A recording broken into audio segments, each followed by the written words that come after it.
आहेत ना, तर मी पण मजेत. मी जात आहे मेहंदी क्लासला. मागचा व्हिडिओ कसा वाटला नक्की कमेंट्स करून सांगा. आवडला तर लाईक शेअर फॉलो कमेंट करायला विसरू नका. नेक्स्ट तर मेहंदी क्लासवर नाही तर मस्त कलेजी आणि ते बघा ते फ्रेश ताजी आहे. तुम्हाला बनवायची रेसिपी कलेजी सोबत बनवायची आहे मला. ना वाटाणे बटाट्याची भाजी हे पाहू शकता. बटाटे देखील आणले. पसारा म्हणजे आता हे सगळं पसारा आवरायचं आहे. हे पीठ इथं मळून ठेवलेले आहे. दूध आहे. तर चल भेटूया आपण नेक्स्ट ब्लॉगमध्ये. व्हिडिओ आवडला तर लाईक शेअर फॉलो कमेंट करायला विसरू नका.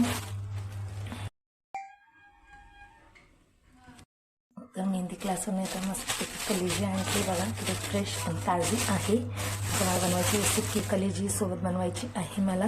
ना वाटाणे बटाट्याची भाजी हे पाहू शकता. बटाटे देखील आणले. पसारा